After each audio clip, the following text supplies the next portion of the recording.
After defeating Zhou Shun and Zhou Hao, Jin Shun made his way back to Fengxiu City's bustling market.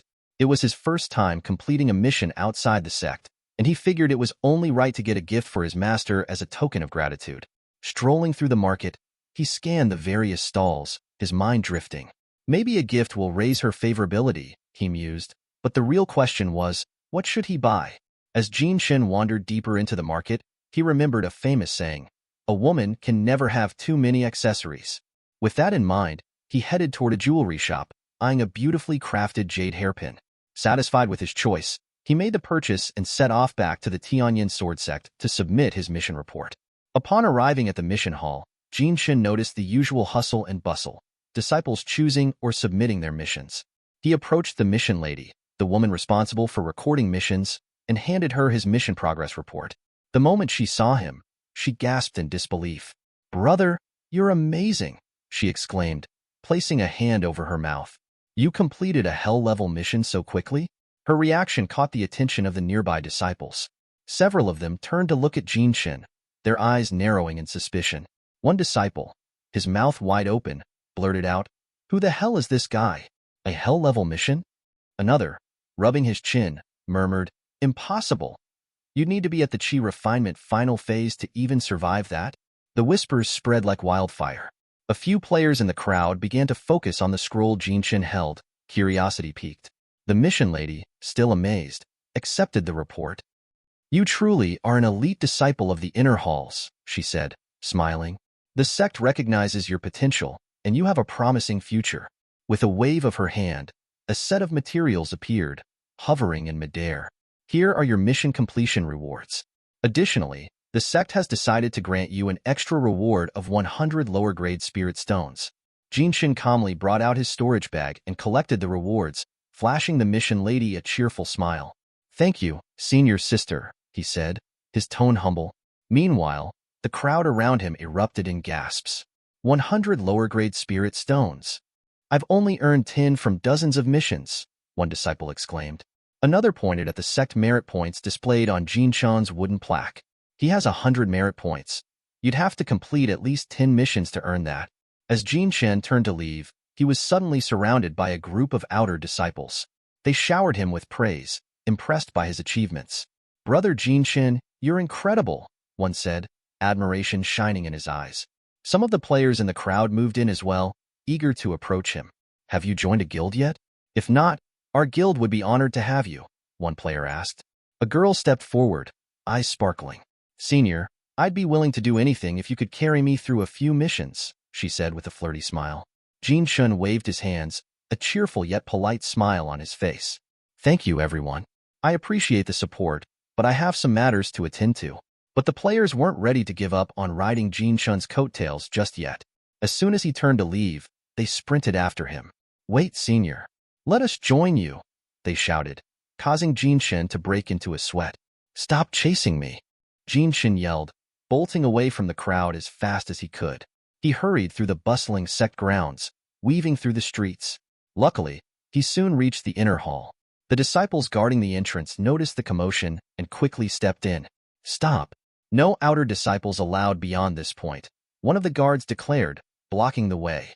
The players skidded to a halt, disappointment clear on their faces. "Wait, he's an inner hall disciple," one of them said, wide-eyed. "No wonder he's so strong. He's a real expert," another added, shaking his head in awe. Jin Shun sighed in relief as he finally escaped the eager crowd, making his way toward his master's abode.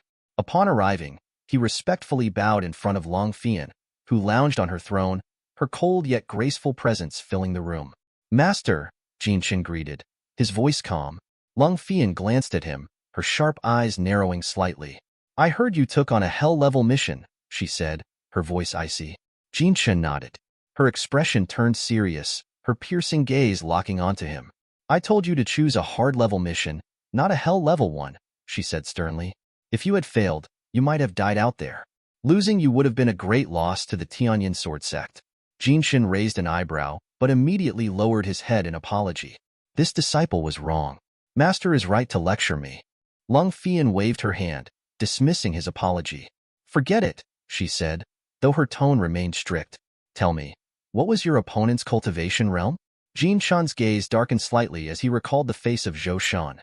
At first, I thought he was just a chi refining disciple, but I later discovered that his brother was at the foundation establishment stage. Lung Fian's eyes widened slightly, her usual calm demeanor faltering.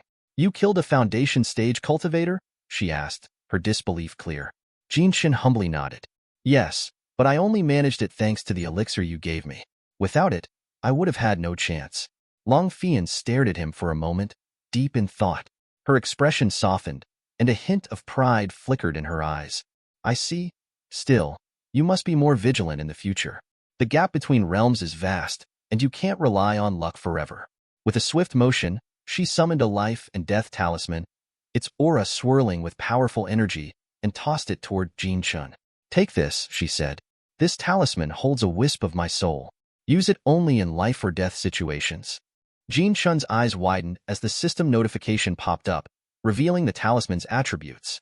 It was called the Soul Talisman and could only be used against NPCs, not other players. The immense power it held was clear. As the talisman hovered toward him, enveloped in his master's energy, Jin Shun caught it with both hands. He bowed deeply. Thank you, master. I will use it wisely. Inside, Jin Shun was bursting with excitement. With this talisman, I'll be unstoppable, he thought. His hard work had finally paid off. Not only had he earned his master's trust, but he now had her full support. With this, the future seemed bright. Long Fian glanced at Jin Shun once more before producing two small, glowing pills from her sleeve. These are high-grade chi condensing pills, she said calmly. One is the reward I promised you before, and the other is for successfully clearing the Hell-level mission. Jin Shun bowed his head deeply, gratitude evident in his voice. Thank you, master, for your care. I won't disappoint you in the future. Lung Fian's sharp gaze softened just a fraction as she nodded. What you lack most now is a proper sword technique. Visit the scripture library and exchange one from there. It will aid you greatly in your future battles. As she turned to leave, Jin Shun quickly raised his head. Master, wait, he called out, pulling the simple jade hairpin from his storage bag. He stepped forward, holding it out to her with both hands. I wanted to offer you a gift. I couldn't afford a jeweled hairpin, so I bought this ordinary one instead. Long Fian looked at the hairpin, her expression unreadable as she studied it in silence. After a few tense moments, she spoke in a calm, yet distant tone. Focus on your cultivation, Jin Shun. Don't slack off. With that, she disappeared into thin air, leaving Jin Shun standing alone in her grand palace. Jin Shun blinked, staring at the spot where his master once stood. Did she not like it? He wondered, feeling a little unsure. But just then, a system notification popped up in front of him. Long Fian's favorability towards you has increased by 5 points. Total, 10 points. Seeing the notification, Jin Shun's eyes widened in surprise before clenching his fists in joy. It increased, he thought excitedly. She may seem cold, but master does care. With a satisfied grin, Jin Shun left the sect master's palace, feeling a renewed sense of determination. As he walked toward his own abode, thinking of his next steps, a loud explosion suddenly shook the area, snapping him out of his thoughts. What was that? Jin Shun muttered, his head whipping toward the direction of the explosion. In the distance, smoke and debris filled the sky. His instincts kicked in, and he immediately made his way toward the scene. At the source of the explosion, the entire area was covered in rubble, and a thick cloud of smoke still hung in the air. Disciples had already gathered, murmuring and pointing in confusion. From within the smoke, a figure emerged, coughing. As the dust settled, the figure became clear. It was Elder Tianqing, one of the 12 great elders of the Tianyin sword sect. Elder Tianqing wiped the dust from his robes, shaking his head in frustration. I failed again. Why is the eternal youth pill so much harder to refine than the celestial essence pill? He muttered to himself. Realizing a crowd had gathered, he cleared his throat and raised his voice. Disciples of the sect, he announced. I require a medicinal catalyst for my next attempt. Who among you is willing to help me find one? As soon as Elder Tianqing made his request, a virtual screen popped up in front of every player present, displaying the details of a new mission. Hell difficulty mission. Help Elder Tianqing find the Yin replenishing herb. Objective: locate the Yin replenishing herb within 24 hours. Hint: the herb can be found on the body of the medicinal spirit falcon, located in Songlang Medicine Valley. Rewards: high-grade elixirs and rare cultivation materials. As the players discussed amongst themselves, One muttered under his breath, "Another hell-level mission? Don't we need spirit stones to even get to Tsanglang Medicine Valley?" A nearby player rubbed his head in frustration. "No way I'm taking this mission. It's not just hard, it's expensive. Definitely not worth it." The crowd was buzzing with complaints when suddenly, Jin Shun appeared. Without hesitation, he stepped forward, saluted Elder Tianqing, and declared, "I'm willing to find the replenishing herb, Elder." The players turned, startled, eyes widening in disbelief. "Is he seriously accepting a hell-level mission?" someone whispered. Elder Tianqing stroked his long beard as he observed Jin Shun. This is the boy who became Long Fian's direct disciple. He smiled faintly, recognizing Jin Shun's potential. Meanwhile, Jin Shun couldn't hide his grin. He knew Elder Tianqing was the top alchemy grandmaster in the sword sect, and building a good relationship with such a powerful figure could only benefit him down the line. After accepting the mission, Jin Shun wasted no time and headed straight for Tsanglang Medicine Valley. By the time he arrived, night had fallen. The valley was dim, and Jin Shun held a lantern high to light his way. Spirit falcons usually nest near areas rich with herbs, Jin Shun thought, recalling memories from his past life. As he searched, the distant sounds of battle caught his attention. He followed the noise until he came across a group of female players, locked in combat with the medicinal spirit falcon. The falcon's HP had already dropped to half, and it screeched as it retaliated against the players' attacks. Jin Shun stood back, watching them struggle with a smirk. Amateurs. They're no match for a boss like that, he thought. They'll be wiped out soon. With a casual stride, he began walking towards the battlefield, his lantern casting a soft glow around him. One of the female players fighting the falcon spotted him and gasped. "Hey, look, the handsome expert is here," she exclaimed, pointing in Jin Shun's direction. The girl named Wanling turned to see Jin Shun approaching, her eyes widening in disbelief. As he reached them, Jin Shun spoke calmly. "I need the medicinal spirit falcon for a mission. Would you be willing to let me take it off your hands?" Before Wanling could respond, another figure descended from the air. A silver-haired female player dressed in green, her aura commanding attention. She landed gracefully beside Wanling and asked in a cool voice, "Do you know this person?" Wanling quickly rushed to her side. "Sister, this is the expert I told you about, the one who killed the Boar King in the beginner village all by himself." His name was announced to the entire server. The silver-haired player raised an eyebrow, clearly intrigued. Wanling leaned in, lowering her voice. "He's also the one who sold us the information for that blacksmith mission." The silver-haired girl narrowed her eyes as she spoke to Wanling. "This guy's probably here to capture the boss and claim the Tianyin Heart Sutra.